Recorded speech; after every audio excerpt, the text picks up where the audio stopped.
I'd like to welcome everyone to the committee meeting of the West Side Planning Committee. It is 5 p.m. on Tuesday, December 13th, 2016, and we are meeting in room 310, which is the city conference room at 301 West Center Street in Provo, Utah. Let us begin with a roll call. We'll start with Mr. Day. David Day. Bill Pepperoni. LaDon Christensen. Gary Winterton. Beth Allagood. Brian Maxfield. Philip Rash. David Harding. Cliff Strachan. Dave Connect. Elizabeth Vanderwerken. Becky Bogdan. Diana Taylor. LaVon Morgan. Sam Morgan. Jason Holmes. Peter Mattson. Alan Prince. All right. Craig Collette. Excellent. Welcome to everyone. Glad you're able to make it on this cold December evening. We do not have any presentations scheduled for today, so we will be discussing policies. I guess I'm hopeful, we're only a couple minutes after 5, so I'm hopeful that others will arrive. I know that Mr. Herbert has asked to be excused, at least for the beginning portion. Hopefully we'll have a few others join us so we can have the conversation with as much of the committee as possible. Was Austin going to? Yeah, we can start without him. Okay. He's supposed to be here. So he'll be mostly leading the discussion, but we'll start without him. Okay. So policy choices. That's what's on our agenda. Approving minutes. That would be good. Let's do that now. So the minutes were sent out both in Sire as well as attachments to the calendar event. So hopefully everyone had the opportunity to review those. I will look first. Were there any concerns, any corrections that people wanted to suggest to the minutes? No? Okay. Then I will look for a motion to approve the minutes. I'll make that motion. Thank you, Mr. Rash. Any seconds? Thank you, Ms. Allagood. And we have 2 committee members coming in, so welcome Ms. Ellsworth and Ms. McNamara. Right there. Am I here? Yes. So right now we have a motion on the table to approve the minutes for November 22nd, 2016 and November 29th, 2016. Did either of you two have any suggested corrections for those minutes? Okay, so with that I will call for a vote on approval of those minutes. All in favor? Okay, any opposed? All right, that was unanimous of those in attendance. All right, now we will move on to that policy discussion. Turn the time over to Bill Pepperoni. If we can maybe just touch on maybe what we would like to accomplish in our discussion today. What kind of questions are we looking to answer, and jump in. So typically in these neighborhood planning processes, we go through a review of existing plans and documents the city already has, which I think you've done. Next, we try to write some high-level policy statements, goals, and objectives that we're trying to accomplish in this plan. And then that sets kind of a high-level direction of where we're going. And from that, we then start filtering down to a continually more specific plan. One of the nice things about neighborhood plans is they can get much more specific than the general plan. The general plan is still pretty general, pretty high level. The neighborhood plan allows us to get even parcel by parcel, if that's what we want to do, and talk about how that parcel should develop in the future, or not develop, depending on the plan. So it seems like we're still lacking that, one of those initial steps of that general policy. Up on the board are some general questions we'd like to discuss. I'd like to start with number 3 because we've never really, we've hit the round of that, intimated that, we've had some public input on that, but as a committee we've never really talked about that. So number 3 is simply, do we want commercial amenities on the west side? I would expect or anticipate right down by the new interchange where the new west side connector's in, that right at the interchange location, closest to that, perhaps would be some regional commercial, larger scale commercial. Away from that, as we get more into the west side, I think if there's any commercial up there, it would be more neighbor-oriented or community-oriented. It would not be regionally oriented. Regional businesses tend to need to go by an interchange or someplace where there's high traffic volume. So if there's to be commercial amenities within the west side, even up on Center Street, it probably would be community commercial or neighborhood commercial. So community commercial, neighborhood commercial uses are things like the barbershop, haircuttery, pizza place, dry cleaner. You know, those are very classic neighborhood kind of commercial uses. Bill, Yes. can I ask a quick question? Yeah. Would a more regional commercial development near airport, would that have an impact on what kind of type of commercial business? Well, I think that's up for discussion with this group. So when I say commercial, I'm talking about retail. When you say commercial, you're talking about business uses and airport services, or are you talking about retail? What did you just? Kind of a mix of both. Okay. Yeah, certainly at the airport, there could be some, or around the airport, if we have airport type services, airport type businesses, you could also see something like a hotel going in. If a hotel goes in, there may also be a restaurant or something there. So yeah, I think all those things are up for discussion. But first, I just want to throw out to the group, what is the feeling, what is the sentiment towards commercial amenities on the west side? What's the all think?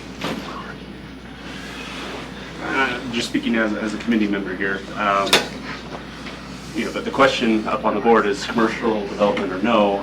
I would say yes, but the question is what and where. I mean, I think that all of us, at least someplace west of I-15, would say there's at least a place there that commercial development makes sense. For myself, right at the interchange, that makes sense to have your freeway commercial type businesses. It would make sense there. I personally think that those neighborhood type amenities, that your daily destinations, including the grocery store, would be good within the west side, not necessarily on the periphery. Maybe on Center Street, places for people, just for convenient access. And I'm glad you talked about the difference between commercial and retail. I think that's we need to make it pretty clear when we're talking about retail and then non-retail commercial. So all of that is retail. I do think that out by the airport, I do think we should reserve a little space for something like a hotel and some restaurants. Maybe not in the immediate future. Maybe that's something that could may not develop for another 20 years. But I think we need some space there for things like a hotel, restaurant, as the airport. We were all given the link to the airport master plan, and so I think that fits in with that. But I think, to me, one of the biggest questions, I don't know about biggest, but one of the big questions I'd like to see the committee weigh in on is the area right around the airport. We sometimes call it the airport protection zone. I could see that remaining agricultural land. If there's people that want to farm it, and what exactly that would look like, may depend on some things. And there's some definite advantages to that. Okay, hold on. Great. Glad you identified that, but you're taking us off in a different path. Let's stay on commercial. Okay. And we'll talk about airport protection. Oh, okay. So what I was trying to get at is that here's this airport protection zone that we know that housing is not appropriate for. So two other uses are potentially agricultural or I would say non-retail commercial. I could see that becoming a business park. Is there a way to pull, and I'm sorry I'm late, I was in a meeting at the fire department, but, You're good. between my meeting, next meeting at the police department, but is there a way to pull what you're saying to a higher value level, outside the circle higher?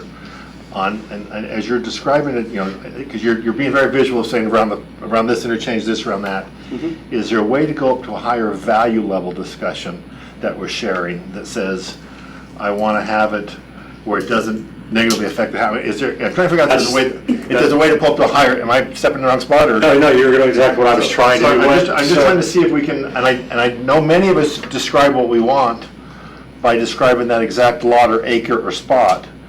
But I'm wondering if we can help the planners and even help our vision by saying, if we understand up higher, then we start finding the shared agreements of, I don't want to make it so that I can't have my horse or whatever. And so I just wonder if there's a way of what you were just saying, if there's a way to talk about, gee, I want to have commercial in a place that does not intrude the neighborhood integrity. That's what I'm just trying to figure out, if there's what you're saying can be translated that way. So, the question was commercial development or not? You said yes, but it depends on what and where. Yes. What and where comes later. This is 1 or 2 steps later. What and where that goes and how that goes is later. Right now, it's just commercial development or not, okay? Committee, what do you think? Commercial development or not? So I come from the Sunset area. I'm not the chair or anything like that, so I can't speak definitively for them. But I've had a lot of conversations over the past 2 weeks with citizens, neighbors, and friends in this area. There's a keen interest in developing commercially on the west side. People want to see retail. They'd like to have some restaurants. They would like to be able to not go to Springville or Orem for groceries, for things like that. And so again, at a higher level, they would like not to compromise overall the density that we've been talking about before too much. They understand the idea of trade-off. They understand the idea of housetops.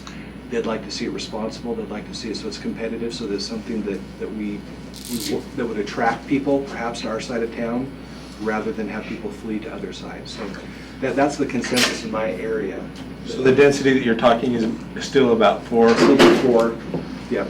If there's a way to maintain that, they understand some pockets of higher density to achieve that, as long as it's done responsibly. They're more concerned with the type and quality than with where and some of the exact at this point. So I appreciate that. I'll take a step back. Maybe I was trying to take too many steps together. So I think maybe if we just go around and say yes or no, I mean, I think it's going to be pretty obvious that the question, the tough part becomes the what and where. Or another way is type and quality. So once we've gone around the room and decided whether or not this is a value we want, then let's talk about what does responsible commercial or type and quality mean to you? And let's try to write that in terms of a sentence or a goal or an objective, like Bill was trying to get us to back it out and write in terms of a goal where we qualify what we mean by commercial and what makes it responsible, what makes it quality. So can I take a timeout from this discussion for a moment? I want to welcome Bill Holsterstrom and Councilmember Kay Van Buren. Gary Winterton came in, right? No, I'm sorry. We had Shannon and Sarah. Yes, we got those two. Okay. So welcome. Also, if I could request, if we could sing a happy birthday to Councilmember Van Buren briefly, and What a way to celebrate Happy birthday to you. Happy birthday to you. Happy birthday, dear Kay. Happy birthday to you. all right, time in. Thank you. Anybody else want to chime in on commercial or no? What's the feasibility of putting commercial next to farming? How well does that work? Happens all over America. Well, I understand that, but you also have like pigs getting out and stuff like that. So I'm just. Well, it's I'm almost sorry, we backwards. passed an Just- ordinance that doesn't allow pigs. Yes, I know you did. I just, Well, commercial's just an gonna example. go on traffic corners, and so you really, that's more limited, pigs could move, I guess. Well, I'm talking like behind it, like if there was a road commercial with farming right behind it. It interfaces much better than residential with our agriculture, right? Because you don't have people living there 24/7 who are going to complain about whatever the agricultural impacts are, right? So commercial actually interfaces with agriculture better than If you've got a residential. butcher in the commercial. Tell me, If it's a good picture. I don't see, help me understand that concept of agriculture and commercial together. Where do you see that? I was in Meridian, Idaho not too far long ago. Meridian, Idaho used to be all agriculture. Right.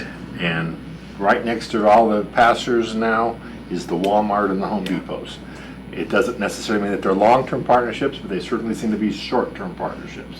Almost all of suburbia started with agriculture, and that the transition. And I saw that up in Salt Lake, especially the Southtown Mall when that was built. They just kind of plunked it there, what the heck? But And in some respects, commercial becomes a better barrier to some of those things because they have the resources to put the fences, and they don't care about the noises in the middle of the night of a cow or cows make noise all night. The original commercial is gonna locate in areas, and they got a broader area, so it doesn't matter, they're hitting the high intersections.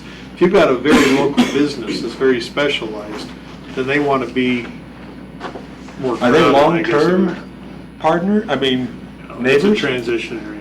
It becomes more of a transition. Yeah, the ags there it's a transition. Is why they want That's it. what I was wondering. So I think that needs to be made, it probably is a transition at that point. Do you think?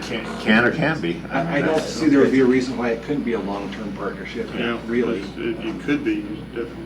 As we've talked about transects, I know Beth looked at that link that I sent that looks at going from high-intensity use in kind of an urban center all the way out to completely undisturbed, not even rural, it's natural. I could see, that going that way, and so now as you get out to kind of that southwest corner, that might be our least intense use, maybe the most rural.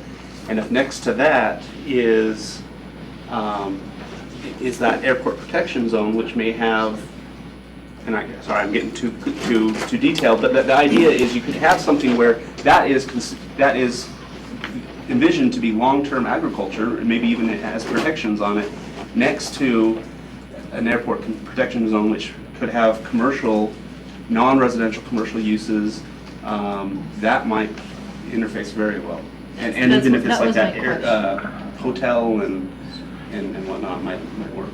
I just see the value of a piece of ground next to Walmart, much more valuable for a In-N-Out burger, for example, than a cow pasture. All depends on what the zone does, all depends on the landowner wants, all depends what, And I appreciate, I was curious about that comment, so I thank you for explaining that. I'm hearing consensus so far that no one has made an argument against commercial as part of the mix here. Bill, I'm just, Good, thank you, I agree. So that's then, that's my take on it here, is that no one's made an argument against that, so. anyone disagree? Okay, then what do we mean by describe to me, help me understand what is meant by responsible commercial type or quality? Since we don't want to just say commercial is okay, let's qualify that a little bit. Now, when I spoke to some neighbors around, they were saying there's enough check cashing places in Provo. They don't want pawn shops. They want things that they would now go to Orem or American Fork or to Springville. So am I hearing you say commercial that would be utilized by the neighbors? By families, by neighbors, I'm by just trying to escape the goods and services. utilized by the neighbors that would not hinder the value of the property. And that might attract people from other parts of Provo to that area as well. But you're talking about attracting certain kinds of people. Because a Customers. pawn shop would also attract customers It was. from different parts of Provo, right? No, So- fair point. And from So- that part of Provo. Right. Yeah. Right. So you there's a zone- specific kind of customer Can that you you're zone looking for. against pawn shops? Yes, in fact, the city's already done that. The pawn shops that we have in downtown are it. We don't allow more of them. Our zones don't allow more of them. Also tattoo parlors or what, how do you? what's Adult-oriented businesses. Yes.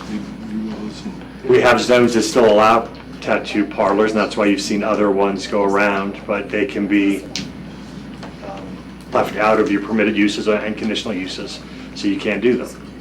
You can be very specific on what you allow and what you don't allow in those commercial uses. So Bill, what other kind of, as we've said neighborhood service and goods, help us with some other choices within that type and quality that might help us get to where you want to be. So, size and scale has a lot to do with it, right? Size and scale, intensity, those are all things that you guys are thinking about, right? Bill, isn't the size and scale often determined though by the market? Because if there's not a market for a larger, that's where I start to struggle. We want a big place here, or but the market's not there for that. We would like to have a Walmart. If we wanted a Walmart, it's not up to us. Gary, I'm also hearing that we want size and scale appropriate to the existing neighborhood. Yeah, okay, and I like that. That's how I would narrow down what When you you just talk said about there. size and scale, okay. So I would not want a big box store on 3rd South and, 11th, but it would not bother me as much to have that down over in the corner next to the freeway. So size and scale Appropriate to the neighborhood. to the neighborhood. So when we get down to that point, down to this point, where we're actually working on a plan, it would be a future land use map. And that future land use map would show at this intersection, at this location, this type of commercial, and it would describe that commercial in pretty good detail, would be appropriate. But that would just be a future land use map. We wouldn't zone any property at this point. Because even if you zone it now, it doesn't make it happen, all right? Dave Connect, how long have we had commercial zoning at the Pioneer Drive-In? At least 15 years. And we're still waiting for the commercial to happen. So just zoning a piece of property commercial doesn't make the commercial happen, right? It's just like Gary was saying, the need's got to be there, the market's got to be there. But the future land use map would open the door to what type of commercial and what location, and how that would be described very carefully in the plan in terms of size of building, height of building, where parking is located, those kinds of things. Commercial can affect traffic.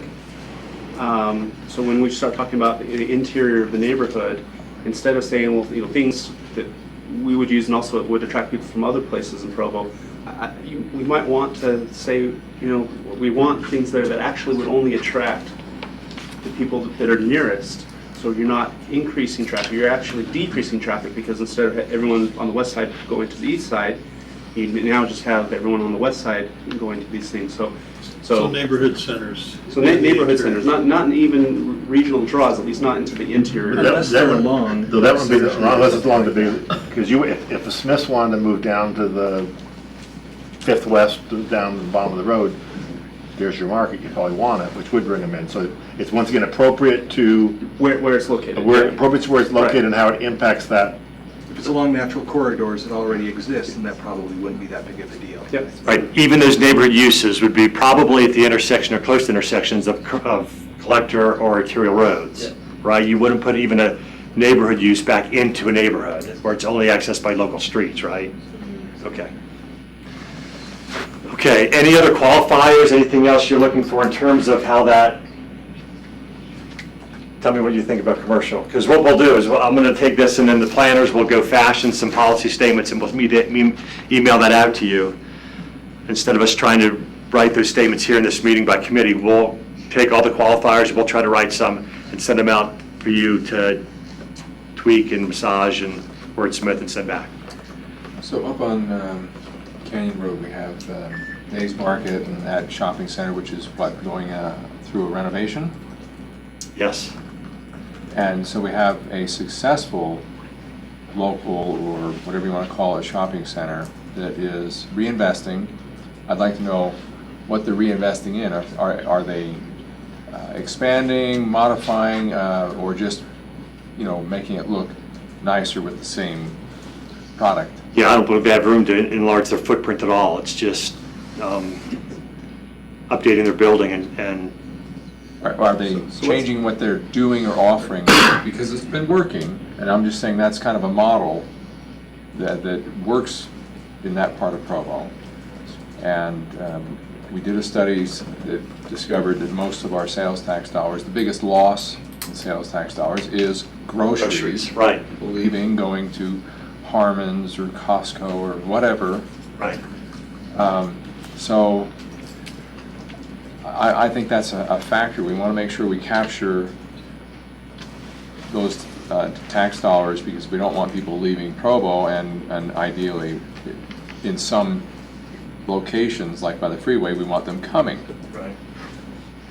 So that's covered goods and neighborhood goods and services, I think. But I guess it's an interesting question. Is one of our value bases is the financial impact on the city's bottom line? We have not, that's not been thrown out there yet in commercial. You just threw that out, and it's an interesting question that I'm not sure we would have shared agreement on that. You can't pay for residential and the quality of life without it. I think it's a brilliant question. And so within that scope, I'm just trying to think of a planner, do we have some sort of overlay on financial impact or positive financial impact on the total community or something? I don't know how to throw that into your plan, but that's an interesting thing you bring up. Right. Is there anything you want to say on that issue, or? I don't like to take too much time, but yeah, so all these things, Citizens Economic Development Director. certainly work together, and that's been part of the discussion that's been going on here and then on the social media. I mean, a lot of that's been going back and forth of, hey, we want a grocery store on the west side, and no, we want to preserve the farmland, and we need housetops to support the commercial, and yet we're tired of driving to, across the freeway or under the freeway or over the freeway or to Springville or to Orem to get these goods and services that we would like to have and could have had, and that's water under the bridge now. But so again, this is a very practical and very challenging effort but I think most of what's been talked about is really kind of right on point.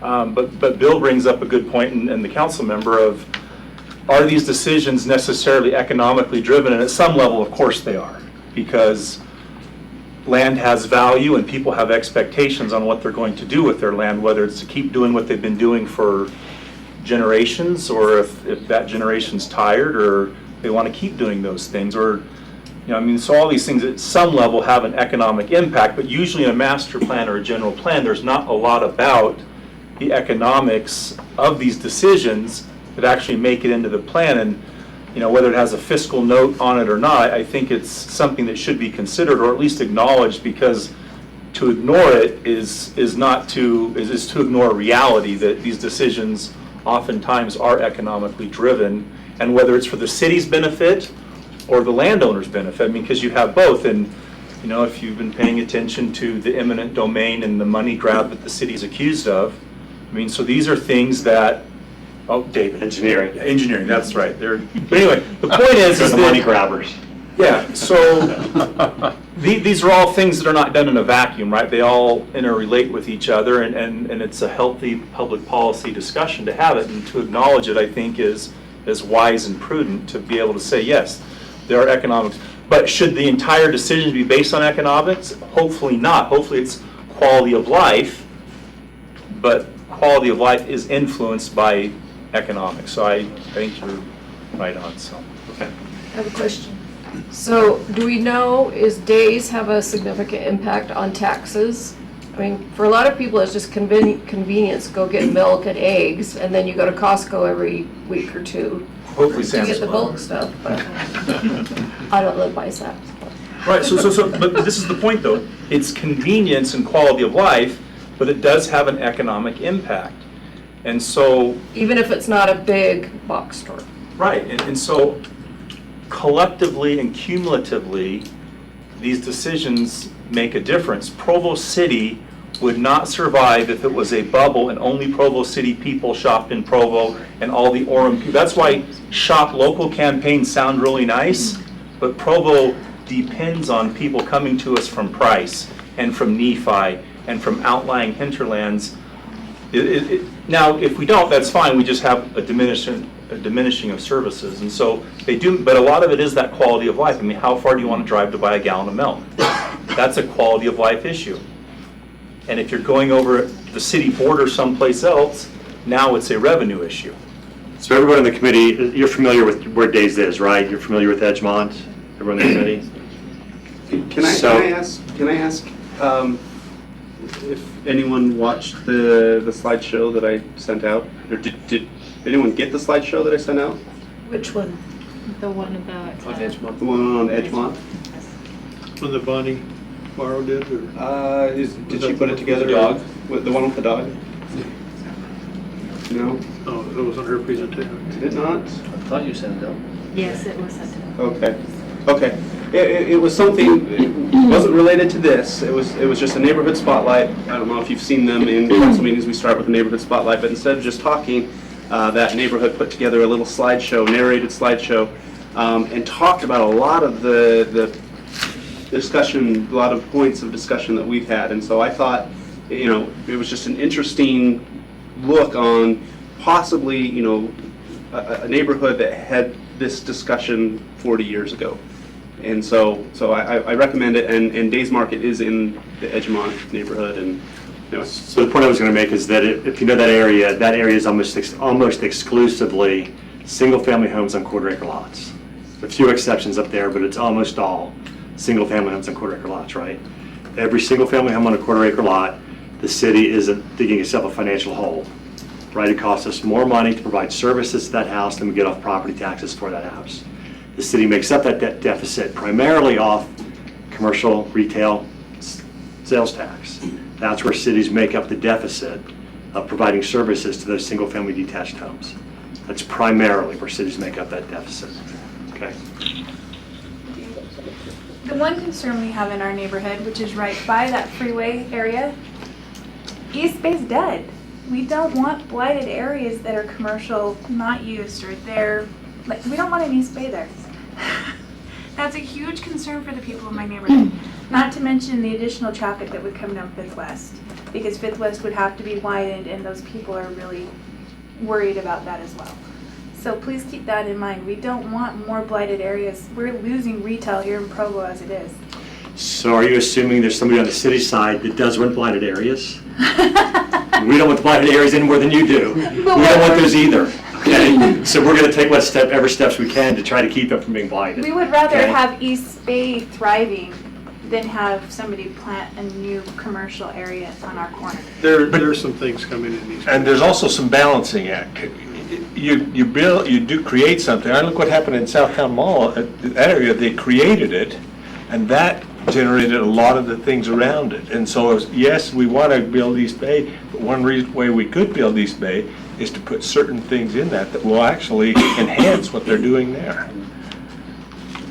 How does an office park play into revenue to the city? And Office Park's biggest tax value is the property tax, right? Because of the expense and value of those buildings. Where does most property tax go? The secondary is putting bodies that will then shop at the stores that are down the street. Right. It's a combination of daytime and nighttime populations. And another big thing, because to me, everything comes back to quality of life. And we touched on that, and it was kind of said that economics are kind of secondary or whatever, but if you don't have the economics there, you don't have a sustainable quality of life. It's a deck of cards that's going to come collapsing down later on and affect our quality of life.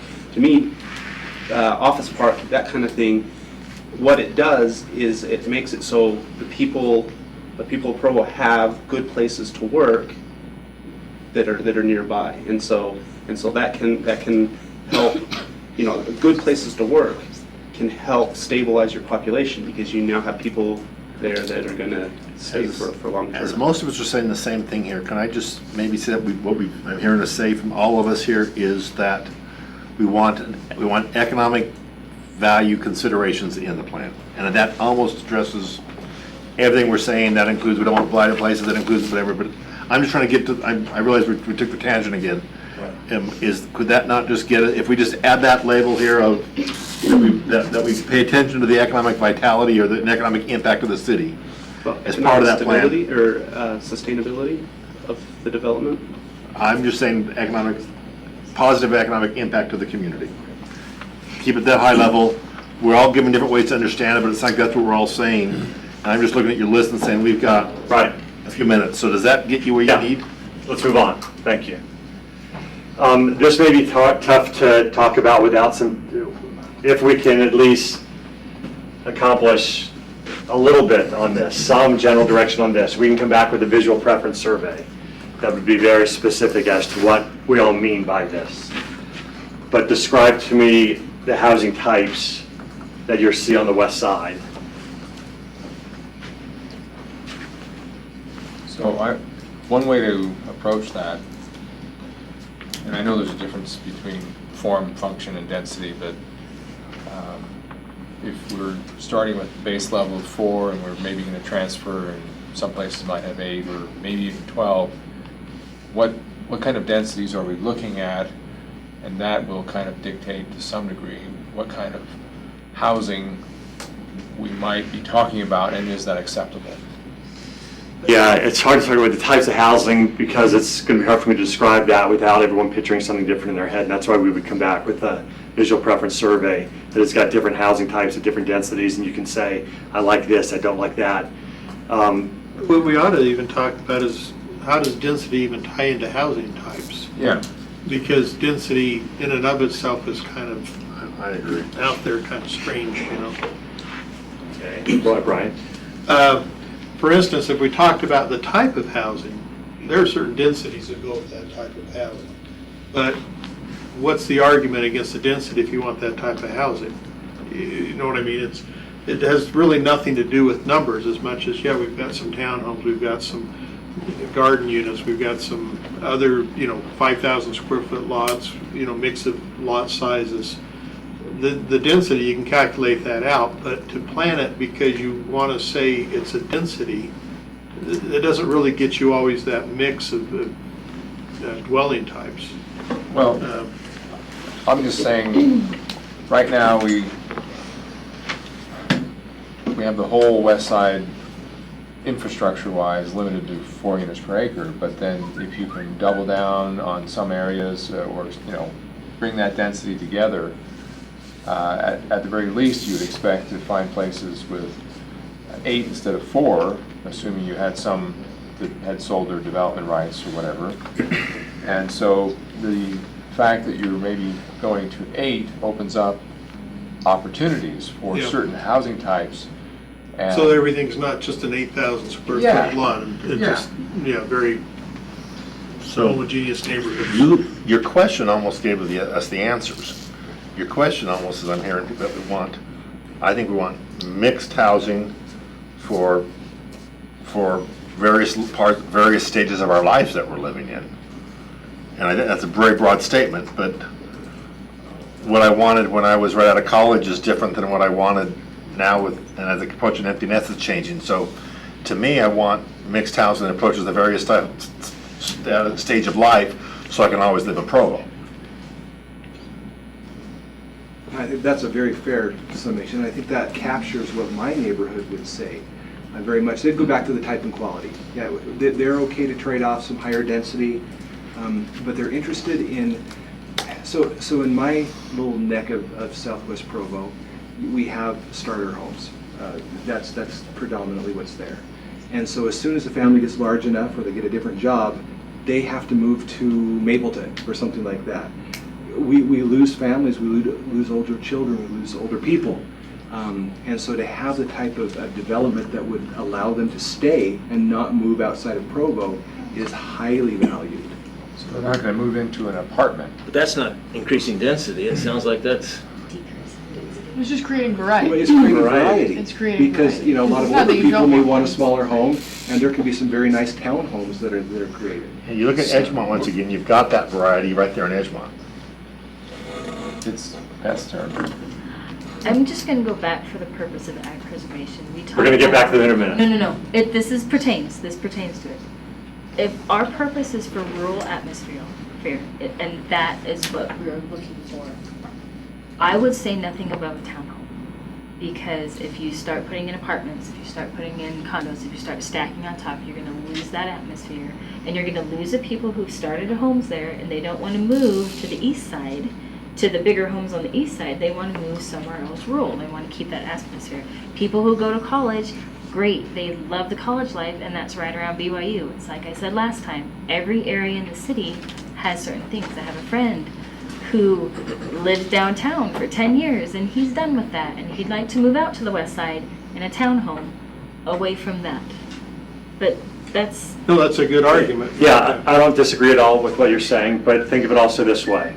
Let's imagine the 4 units to the acre. Go ahead. No, I was going to say, I think you can accomplish things like ag preservation by allowing some more densification in some of the newly developed areas, like say around a commercial I'm not portion. against density. I'm just saying I wouldn't go anything bigger than townhome if you want, or anything smaller, I'm sorry. I wouldn't go anything, townhomes can get very dense and they can be very nice, very dense.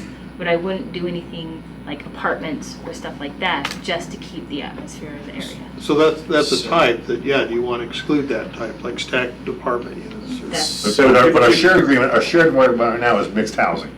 We're gonna get down deeper in that, but our shared right now is mixed housing. Right. And Beth brings up the question of how dense or how stacked, or, you know, what's unacceptable? And that's your other question. That's what I was. Yeah, and I think the plan will address that, and the plan can, through pictures and through language, be very specific, okay?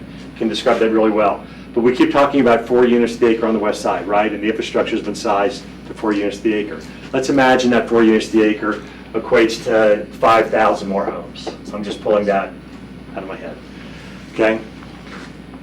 Where we slide those 5,000 units can vary drastically, right? And it's still 4 units to the acre. If I put a whole lot of density along 6 South or along Center Street, now I've got even more open space, more ag land, because I've put 3,000 of the 5,000 units, or 4,000 of the 5,000 units along those 2 corridors. I'm not saying we should do that. I'm not saying I'm suggesting that. I'm just illustrating how we can stay at the 4 units per acre and not violate our master plans for utilities, and it can still have a large variation in product type. I kind of agree with what Beth is saying, that if we get too dense and too high density, we start competing with what we're trying to accomplish downtown. Do we really want to do that? Should we really trying to do something on the west side that is different enough that we're not competing with downtown? So, thank you. I agree with your point. Okay, so I live in Northeast Provo in Edgemont, where it's 1/4 acre lots. I'm seeing, I was born there, been there 50 years, but I'm seeing rollover. I'm seeing young families come in, they have a nice lot, they can tear down the house or refurbish it or whatever. But I have also seen it seems like apartments and duplexes that went in there as I was growing up are now in not good condition. It seems like, really taken a nosedive. Even the sort of nicer ones, where the old Albertsons, there, you know, people are out loitering along that street. How do you keep an apartment or high-density housing, how do you keep it, on the up and up? Well, can I just add that it's not just apartments or high density. Every neighborhood has that transition, right? So you can go to a 1/4 acre, 1/3 of an acre, and 50 years from now, it's not gonna look so hot. That's just the reality of time. But what I'm saying is, I'm seeing that roll over. These 50-year-old homes, 60-year-old, people are tearing them down, they're refurbishing them. So I think your question seems to be that we're saying is how do you maintain the value?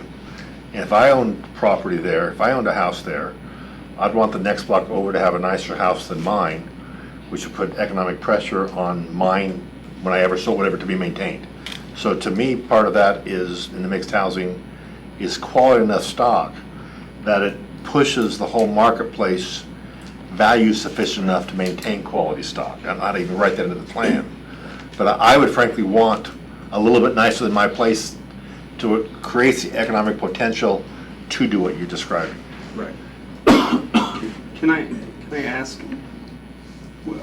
these properties that aren't being cared for, are they in, is it a complex, like an apartment complex, or are they dispersed?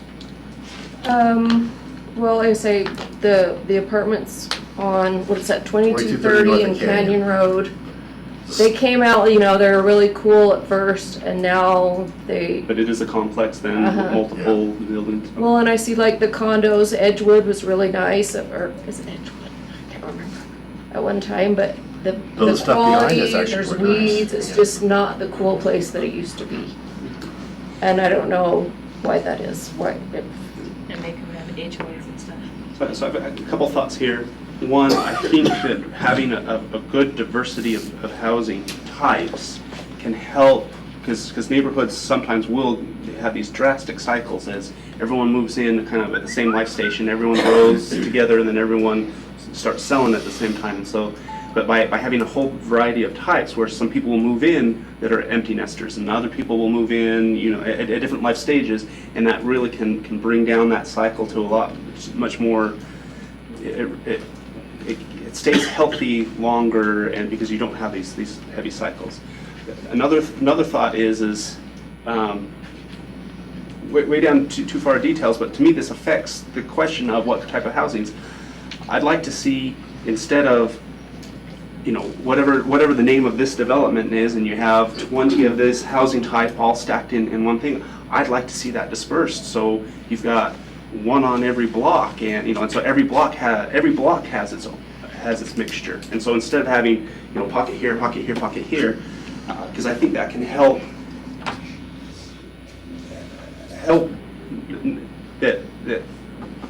that housing type won't have a huge impact on the neighborhood. If you have 30 townhomes all together, that's going to impact the neighborhood, the character. But if it's one of the cool things about Joaquin to me, and Mazer also, is if you look at it, back around 1900 to 1920, you had some very huge, expensive homes that got built with very affordable, modest homes right next to them. And it's that mix that you're talking about, and nobody worried about building a fence around the less expensive home and walling it off. It all is part of one fabric that fits together. That's, to me, one of the coolest things about Joaquin, is that kind of diversity.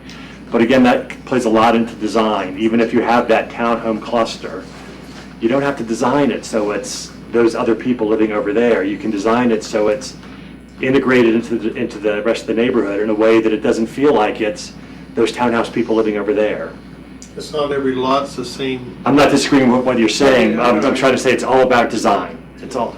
But with the townhome, is it one owner that owns the whole thing, and after 50 years, he doesn't have the money to renovate it? How does that work?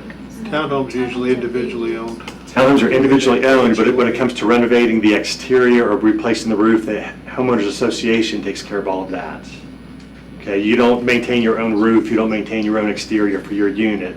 You pay your fees, and when it's time to repaint the project, the development, the HOA repaints the whole thing. The HOA re-roofs the whole thing. And does that tend to happen, or does the owner go, or the... Well, owners come and go, but the HOA has that uniform maintenance. And they tend to keep up and keep... Some do, some don't. Yeah, to me, a lot of it goes back to the design and quality of the original product. Go look at the townhouse development that's behind, it's like 4700 North, across the street from Riverwoods. It's a block in, south of Riverwoods. So it's a block south of 4800, behind the church that's across from Riverwoods. Okay, that was built in the late 1980s. Go look, go drive through. And it is quality, it's brick, all brick, right? And look at how it's designed with open space and with how it relates to the street. Go drive through it and look how it's still a very desirable place to live. I would buy a unit in there today. I would move my family into there without hesitation, because it has maintained that quality. But that's because of, again, design concepts, not because of density or not density. It's how it was designed. And we can address those things in the say plan. it needs to be this quality. We can put those kinds of goals and objectives in the plan. Okay. Yeah, finish what you're saying. So that can go into the plan, and then that's going to help inform the council when some of these concept plans are presented.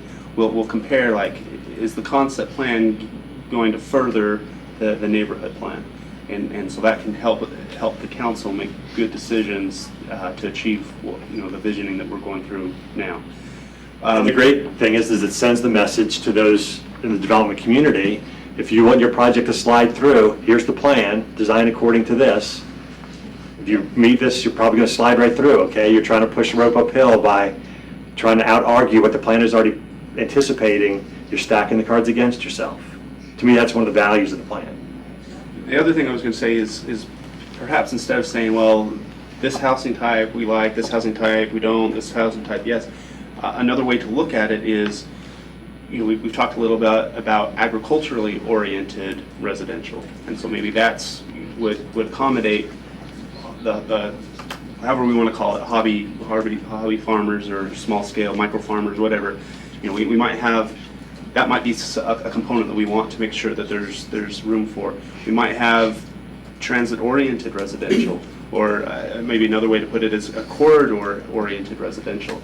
And so the residential along Center Street might have a different feel than some of the other, into the interior of the neighborhood. So that might be another way to kind of look at that, and that, So we might want to look at that to kind of help achieve the goals that we have for it. But I'll go back and say, a full life cycle housing for sufficient diversity that people can stay there for their entire life cycle. Yeah, thanks. So, kind of going back to your question about how do you prevent things from getting run down or decaying over time. That's complex. To me, that's a function of community, the people that live there, the people that own it. Sometimes enforcement plays a role, but I have yet to see a street layout or a type of housing, regardless of density, that is immune from decay and blight. So there's not a magic bullet necessarily, but if an owner doesn't care, whether it's someone who lives there or a renter an absentee owner, if they don't care, and you maybe just have the zoning as the minimum safety net, and even then maybe that's not enforced, you can have some real problems. The owner only sees it as a cash cow. Yeah. Doesn't put money back into it. You're in trouble no matter what you do. Aren't there some areas of the city where they've really done a good job restricting that type of a situation, where you can't be an absentee landlord?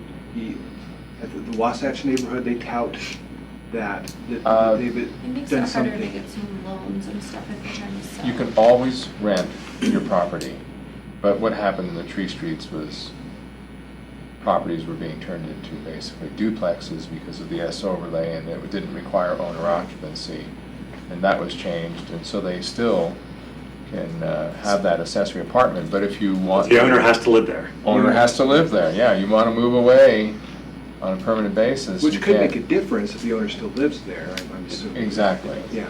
So I think you've given me enough direction on this already. We can craft some language on that and send that out. So thank you very much. We're going to... Can I add one thing to that? Sure. It seems to me that one of in all the places I've lived and worked, what seems to stand out is if you have too much of any one kind of One housing, place. you end up with problems. If you have Yeah. too much apartments or too much townhomes in one area. Yeah. So it needs to be a real mix. Yeah. To have that variety that is sustainable. The other thing that really stands out is the economic well-being of the community. If the community is prosperous, that reflects itself in the quality of in the quality and upkeep of the homes. Yeah, I agree with you. Years ago, I was doing a lot of work out in Tooele. This is a long time ago. And the city took a 40-acre quarter section and zoned it like 25 units to the acre. I thought, wow, you were taking a huge risk. 40 acres of 25 units to the acre, that could turn into something really, really bad over time. That's too much density in one cluster. You got to break that up and move things around. And it's not really a community, because it's just every unit is almost, or a complex is by themselves. There's no unity tying that together. So. The other thing I wanted to say on Phil's comment about the starter homes on the west side, my feeling is, the developers, you can chime in on this, is that it's looking to me like land values are going up enough and the cost of infrastructure is enough out on the west side, putting in infrastructure to develop. I'd be surprised if we get a whole lot more or any more starter home homes out there, because it's just getting too expensive to develop a lot. By the time you do that, I wouldn't call what D.R. Horton is doing an Osprey starter. to me, that's a step up. It's a huge fear. Yeah. That's just what's going to come in. And as we talk about the different types of density and everything, in theory, that sounds great. I think we have an uphill battle in convincing people on my side of Provo, because the only visual model they have for that would be, and I hate to keep using this, but the boulders and the duplex and fourplex city that's been built around that. That's what immediately comes to mind to citizens in that area when you start going down that road, and that they would rebuff and Sure. flee from, Yeah.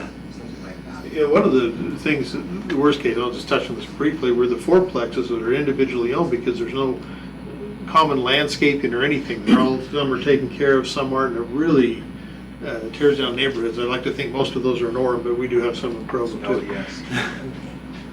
Can you require HOAs for I- something like that? If they're common areas that they have to maintain, that's the only way they can do it. You know, if they've got elements like a common playground or some other amenity in the site. But is that something the city can require or highly encourage and improve? The city can, but if you have a situation where it's a single-family detached neighborhood, you require an HOA. If the HOA doesn't have any real function other than we're an HOA, if they're not actually Doing anything? maintaining open space or doing something like that, the HOA doesn't stay viable. They've got to be big enough homeowners to are work. fold. Yeah, they got to be big enough to, you know. And theoretically, if we get zoning functioning, zoning enforcement can kind of be to help enforce those minimum standards. Yeah, just the comment on that it doesn't even function as a community because each complex is kind of walled off and functions as its own. You know, that's something that I would definitely want to avoid if at all possible as the west side develops. You know, I don't know what kind of policies or how we can do that, but I would love it Fencing standards. if these developments didn't have names, didn't have walls. You know, so that it is an integrated community and not a collection of walled off. Go online and look up Columbia, Maryland. All right, Columbia, Maryland is one of the most planned communities since the 1960s. The most planned communities in the country, all right? Watch how they use open space integrated into the plan, and watch how they have housing product types of extremely different values right next to each other. My father and my little brother both live in Columbia, Maryland. My father can afford a 6-digit house, my little brother can't, right? So, but they live really close to each other. It works because it was designed right, okay? Can we move on? Should we move on? Okay, so now it gets us up into these questions which we started to delve into before, but I think we still need more discussion on it. We've talked about desire for ag land and open space, but we've struggled with defining those two and what we mean by those two. So let's just start with ag land. Help me understand what you mean by that, and help me understand what you think we're trying to accomplish. Shannon. Hey, well, I work in rural areas, right? Professionally, I'm a land use planner in rural areas. I don't work in towns that are over 10,000 people. So for me, Provo's the big times. And honestly, I don't think that Provo needs to be everything to everyone. People that I live on the southeast side of Provo, and I think that people who moved out to the west side, when you built your house there, when someone built that house there, you were disrupting a field at some point, right? And when you move there, you can't just close the gate. That's what every town wants to do. Every time we move somewhere, we think, this is a phenomenal place to live, work, and play. And now I'm going to close the gate. No one else can move out here. And I don't want that to happen. I don't think that we are looking at agriculture from an objective perspective, because that area is not producing anything for our economy.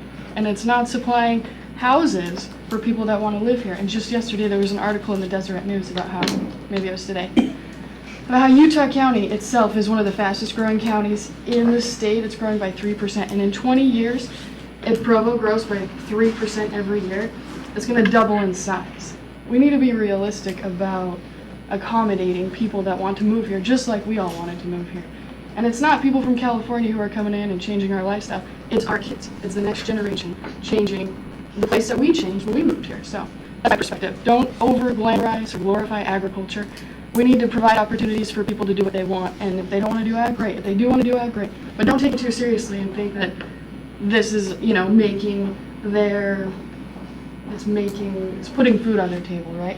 Because if I wanted to go out there and farm, I could, but I don't think I could even sell that beef to my neighbors. I'm sure the state has some regulations on what I can sell in the farmer's market, especially when it comes to meat. So I want us to be really objective about what it's going to look like 20 years from now, because it's just the nature of the beast. We're in such a high growth state, in such a high growth area. So on that exact issue, just yesterday or the day before, the Carters are one of the biggest landowners out on the west side, right?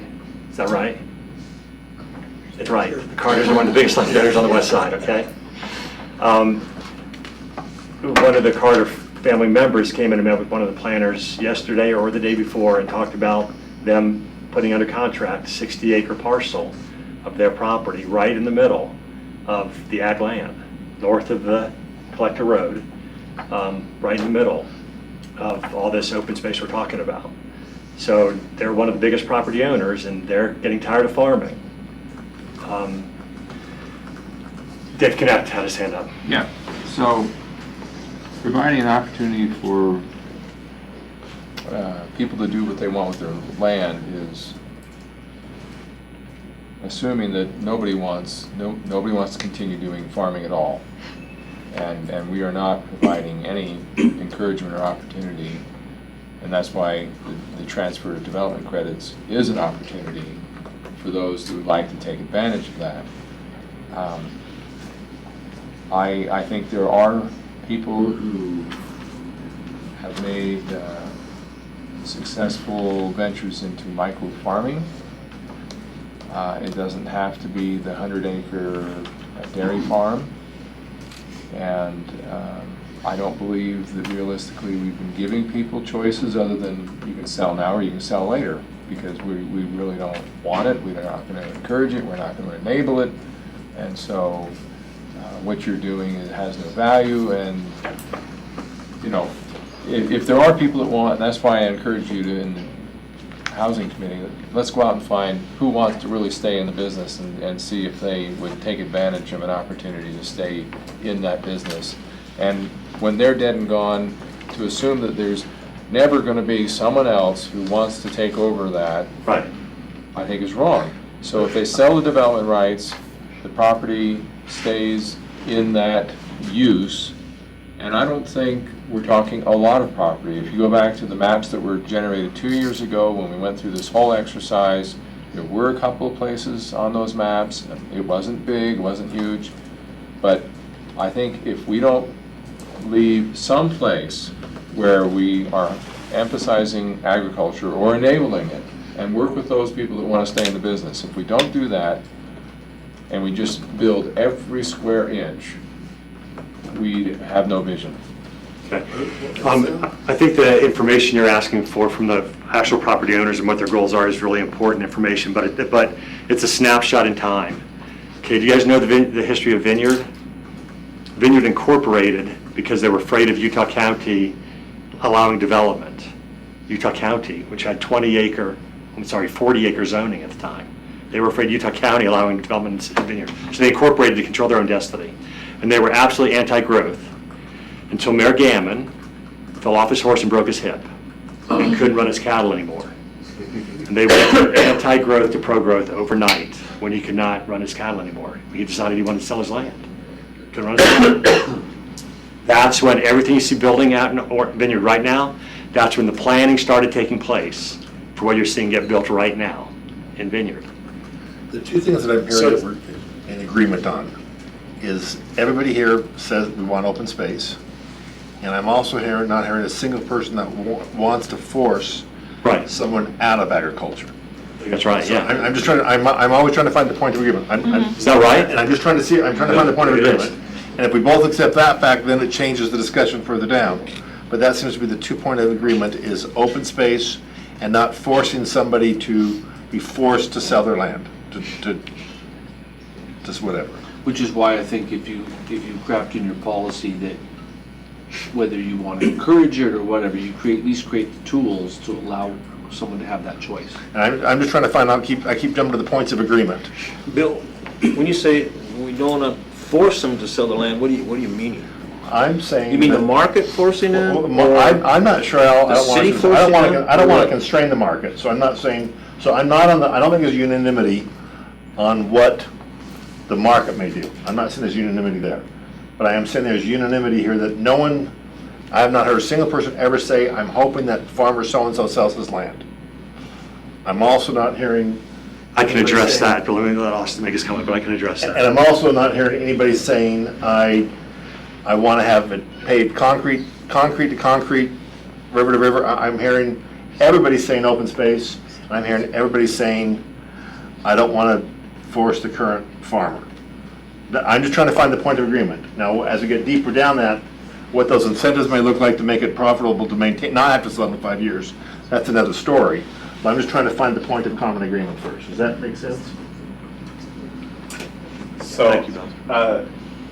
the reason why that question is worded the way that it is I'm hearing the discussion here, a lot of people are saying, talking about agriculture, and not even in this room, but just what we've been hearing over the last few years. When somebody says agricultural preservation, that could mean a vastly different thing for two different people. And so if this group wants to decide, yes, we do want to preserve agriculture, so Bill, to your point, I agree, I'm not hearing anybody saying they want to force a farmer out of development. What my question would be is, do we want to force a farmer to keep farming? No. But answering the purpose for the agricultural preservation might actually result in an answer like that. And so we really need to know, what is it that we're trying to preserve agriculture for, so that we can start identifying maybe some mechanisms that we can start using. But we can't get that part of the discussion until we answer the first part of the question. Does that make sense? Let me jump to your point and yours, and we'll go back to what you're saying. The difficulty comes in this. The high-level goal of, yes, we want to allow the farmers to stay farming. We don't want to force anyone out. The hard part is this, from the farmer's perspective, is, okay, so I'm farming my land and I'm happy. But you let that subdivision go in right over there, and now those people are complaining about my farming operation. And so now you're forcing me out because of those people who are always complaining. So to me, we have to go into this with our eyes wide open. If we're going to go down this path, and I'm not saying we shouldn't, if we're going to go down this path, we should change our perspective and be more like Lehigh, where Lehigh allows that development to go in. They put it very clear in the documents of that subdivision, you're buying in an agricultural area, and if you complain about the agricultural impacts, we're going to ignore your complaints. That's right. The farmer's there first, and if you're going to live in that area, you're going to have to absorb the impacts, okay? We're not going to get involved in enforcing against a farmer that was there first. The farm legislation. And that's the opposite perspective for Provo. because Provo has not- Head on that statement. Provo has not had that opinion in the past, okay? So we're gonna have to change our perspective. If we're teeing the ball up to do this, we need to go into this with our eyes wide open. You know, some of the things that we're hearing about, like the Heron's Landing, these people are here farmers, and they're here to listen about preserving their land. But they've been asked to donate land donate for sewer and water lines, as well as 50 feet on each side, am I correct? For a roadway. And so some of their neighbors feel that, okay, that runs right through my greenbelt property, and some of them have animals, and they're like, okay, so that forces us, that renders that much land unusable, which runs in their property, so hence it's making their farming difficult, if not impossible. So we are forcing these people to sell. And then there are people like these good people here, if they would have been given the opportunity to have bought the land before, they didn't even know about it until. I'm just glad you're good people. I'm glad those good people. They're see awesome eye. people. I really like the Morgans. These are the Morgans. They would have bought the land and used it for more animals or farming or for whatever they wanted it to be. If what? So- If they were given the option, if they knew If I was about given- land. If I'd been Which given land the being sold? opportunity to buy the land next to us before the scavengers came in from the builders, we would have bought it. Which land was that? Heron's Landing. How long ago was that? When they came in and made their offer to the people that owned it, probably September, August. And would you have bought it for the same price that the developers are offering? I've offered for more than they offered. And the builder, the people that are trying to develop it are giving me every which way but loose not to try to sell it to me. And they said they will, now they say they won't, because the development that's going in this area, it's just going mad down through there. And with that being said, we would have bought at least 10 acres from them if we could have got it. And we're not giving up, we're still trying. But So to Austin's point, if this really is, if ag preservation really is a goal of this plan, then the city should rethink things like terminating leases to the farmers who are using that water. Right? If this is really a goal of the plan, then that should drive other policies of the city. That has all kinds of implications to it, but that's the value of having these types of goals. If there really are goals, then all other decisions that feed into that should be made by that goal we've already set. To me, that's the thing that places like Boulder and Fort Collins have over us, is that they have got these really high-level goals they've stated, and every gosh darn decision the city makes that impacts that goal, they do it in a way that fulfills that goal. And that's why they've been able to accomplish all the things they've been able to accomplish. So we have people that are currently raising cattle, doing a variety of things on the west side, and they're struggling. They're struggling perhaps because the new road cut them in half. Knowing why they're in the business is important, and to think that they're the last of the dying breed, and there won't be anybody else ever that wants to carry the torch and use that land, I think there will be, and by selling the development rights, then in the right places, we have to talk about where that may be appropriate, sending and receiving zones. But if you do that, it then is a way to help preserve agriculture going forward. And I think that possibility needs to be part of our vision, rather than saying that we're just going to pave it over with a parking lot. Okay, then, so let's talk about what does ag mean? Austin's question, what does ag mean? Agricultural production, agricultural protection, what did we mean by that? Is the 5-acre hobby farm ag protection? Would it be appropriate to call it open space preservation instead of agriculture preservation? Because what if... Different use It just opens up a whole, is a park then? Right. Are we talking, is a park the same as agriculture preservation? Is a greater soccer value, field, is yeah. that the same as agri protection? I don't think it is in our discussion. But we have to have that discussion. We have to differentiate between those two. Yeah. Right, and how do we differentiate between open space and agriculture? And it seems like agriculture could be a subset of open space, but what's the value? What are we preserving that land for? What do you get out of it? That's Austin's question. What are we preserving that land It for? seems to me that you've already designated open space on the outside of the new highway, right? The new roadway. South of it, South between the road and the lake. Essentially to the west and up to the wetlands. Yeah. That accomplishes something. What does that accomplish? It's certainly open space. How much of it can be used for agriculture, we're still mapping that, but it's certainly open space, right? So I feel like some people, maybe a lot of people, appreciate open space, no matter what it is, a park, a pasture. People in Edgemont tell me I moved to Edgemont because it has some nice open space. I don't know about ecologically. I've heard, a big field will disseminate heat or where it's not bouncing off concrete, and maybe it eats CO2. I don't know, but I value open space. So let me just talk for a sec about taxes. So my dad owns 37 acres. It's green belt. Raise your hand if you know what green belt is. So he has a significantly less tax bill, and that he's able to keep owning this land and farming it because of this lower. I researched what the numbers are, and I can't remember what the minimum to apply for Greenbelt. 5 acres without a house, 5 1/4 with a house, unless that's changed recently. That's- Okay, is that in Provo? Can you do that? That's anywhere in the county. So even in incorporated? I believe so. So my family owns we did own 2 acres on North University. We had cows on it for 40 years. But, so my dad brought all the cows down here because it was bigger. But he's like, I gotta sell this land because the taxes are $3,000 a year. And it's lovely, it's a nice green, and it used to have a nice creek going through it till they covered it over. But, it would be almost impossible to maintain it just paying the taxes.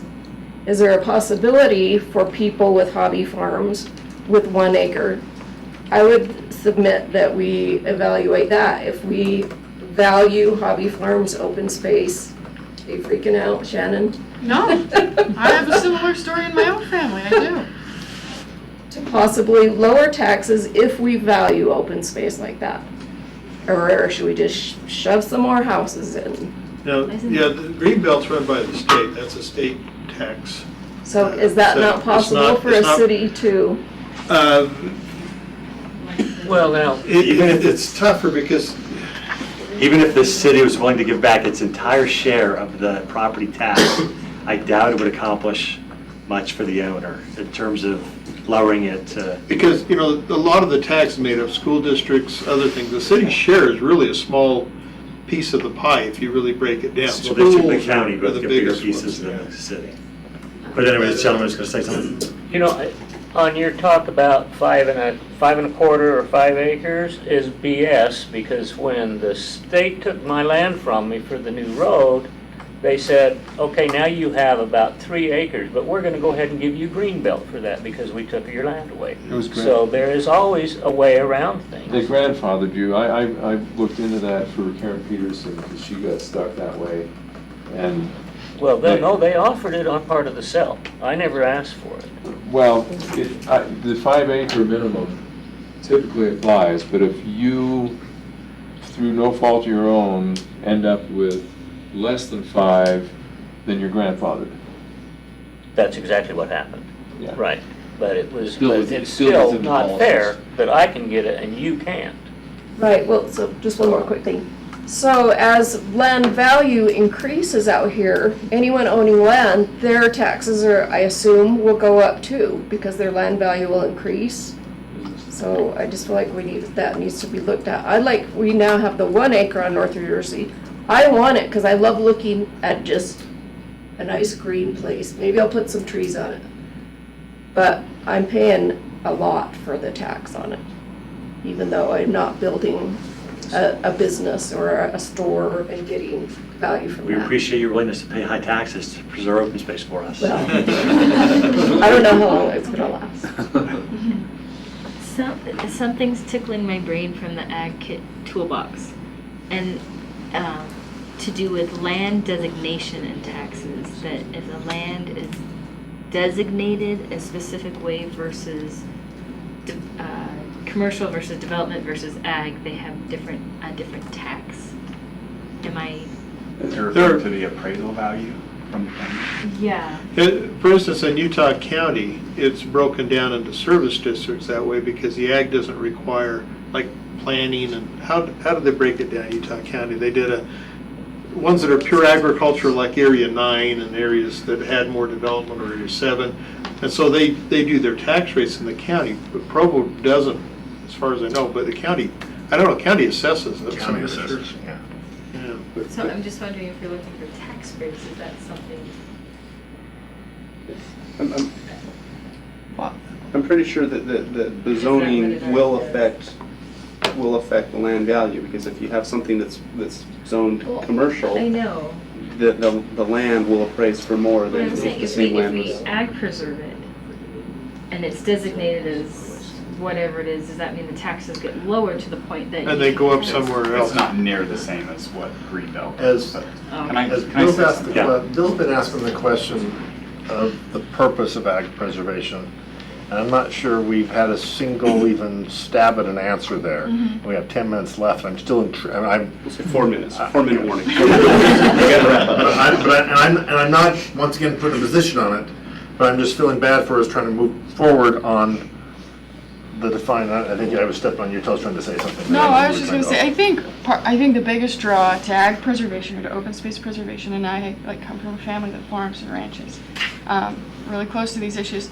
It's in this day and age in Provo City, it's about the sentimental value. It's about the visual aesthetic. It's not about the utility. So why don't we ask the Morgans? Why do you do agriculture, and why do others in the area do it? Well, I think she's pretty right. It's basically just because I just Keeps you off like the that. street, doesn't it? Keeps you off Keeps the me off the street. street.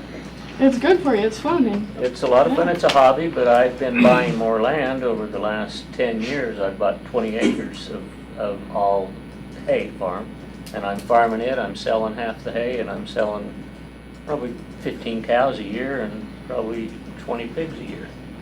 And so I can't consume near that, but it's the only income I have, So what's your total acreage? You have 20 acres now, or how much do you have now? about 20 acres So, in Provo. but you're doing it partially for the money. Partially for the money, but mostly to keep you out of my hair. A lot of people tell Dave that.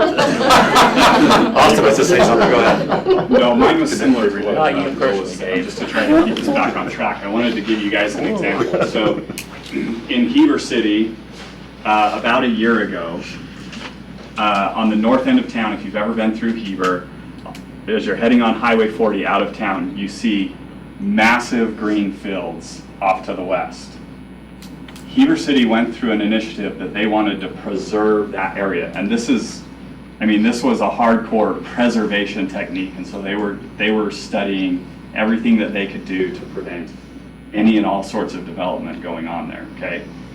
So what they had to do, though, was to answer why they wanted to preserve it, okay? And through the course of that, the determination was, we want to preserve it because we want people, as they drive into Heber, to see a lot of green and know that they've entered a rural community, okay? So that was an overarching goal that they decided for, and then they started implementing steps to be able to do that. I think the purpose that we're trying to get to is, why do we want to preserve this? Because the goal is the implementation steps are going to be different.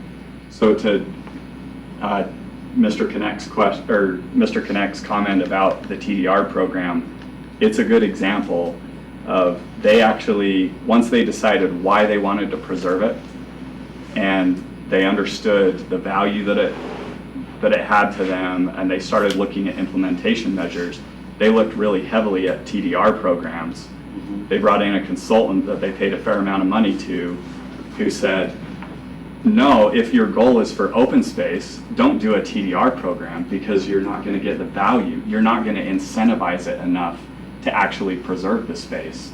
What you want is 20-acre zoning, because then people won't see houses enough to where they still see the green open field. So I'm not saying that that's why you want ag preservation in the west side. I'm sharing that as an example of why we're asking the core question of, what is the purpose for ag preservation? Is it for production, to make sure that if Provo's borders get closed, we have production that we can sustain life? Or is it for open space? So kind of similar to what Shannon was saying too, of maybe it's just redefining, maybe it's not actually ag preservation, who knows? But well, even I'm just sharing that to try to get us back on track to answer this question before the end. I think I mostly agree with Shannon's comment, but I want to make sure that we understand. I think there's value to that sentiment, to that sentiment. We in city planning and whatever we call it, community development. We talk about sense of place. We talk about communities having a feel and cultivating that feel. It helps with the blind. I mean, there's a lot of value to that. And so I think maybe defining that as one of the purposes of ag conservation is to, to have this sense of place, to keep, to honor this heritage that is there, can have a positive impact on the future of this area. And once that's defined, then we can say, okay, now what's an appropriate amount, and what's the proper ways of doing that. When we talk about taxes or whatever, there might be things like some of this land is purchased with a deal over 20 years, and so the owner gets paid over 20 years for that land, and then technically it's the city's and it gets rented back to whoever wants to farm it. So there may be lots of different ways to go about that, but maybe that sentiment, maybe that sense of place, maybe that heritage is the purpose, and then we just find the appropriate amounts. So further to that, just in terms of, and 1 minute warning. You're coming back with some language at some point, right? Some draft language.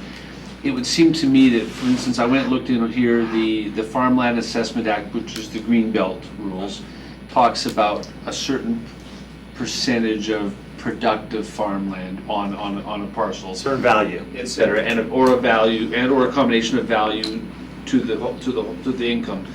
I'm thinking that in terms of coming back with language, perhaps you guys could come back with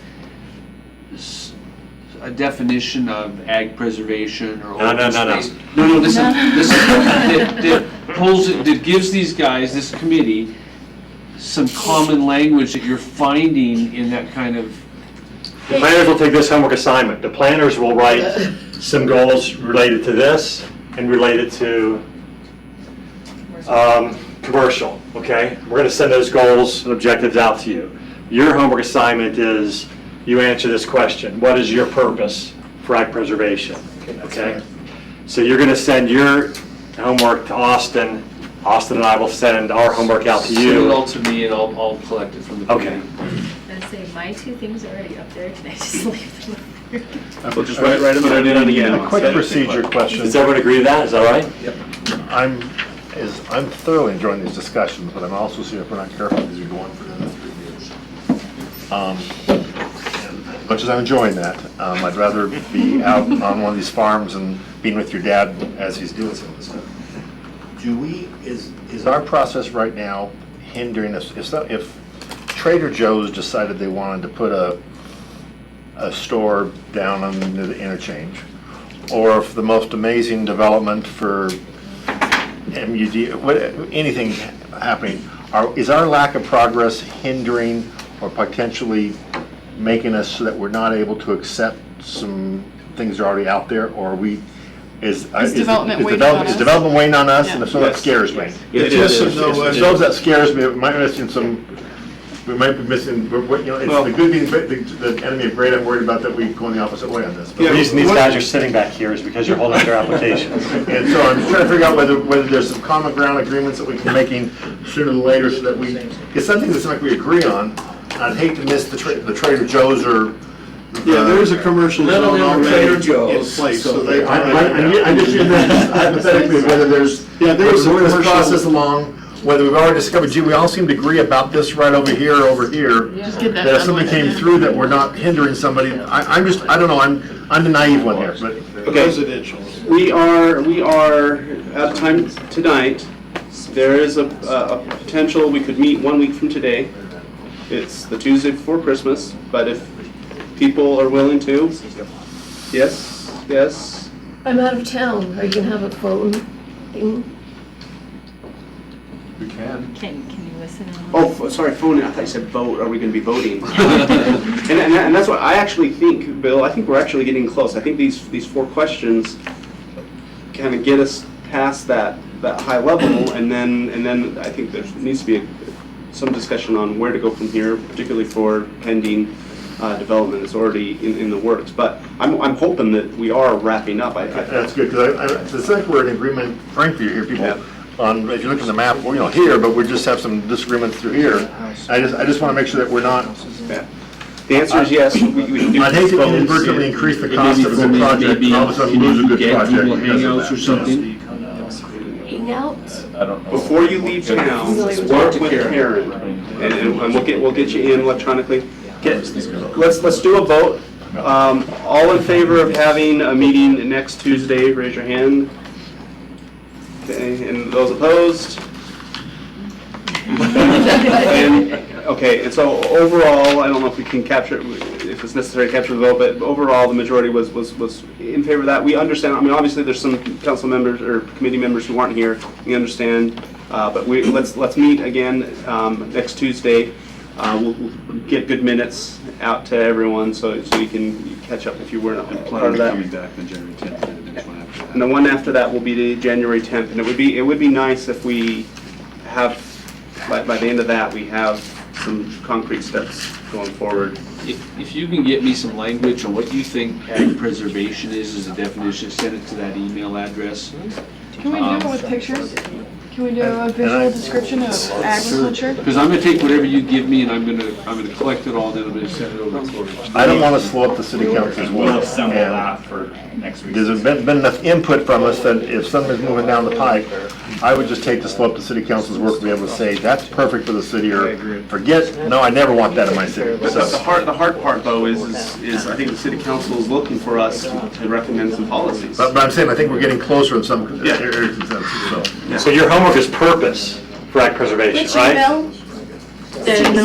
Right there, the blue one. The blue. And the due date is Friday? Yeah, anytime after Thursday, I'm on my weekend, so I will get it, I'll forward it on the weekend if I have it. So say, let's say Friday noon.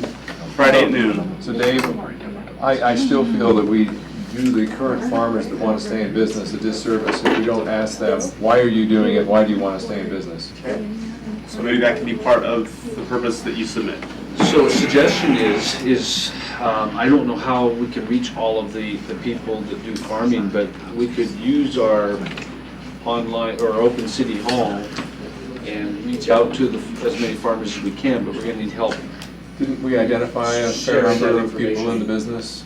Have we done that? Jarvis has the list. Don has a Who list. does? Don Jarvis has the list. Yeah, I gave Don an ownership map of the entire west side. He just went and met with the biggest property owners.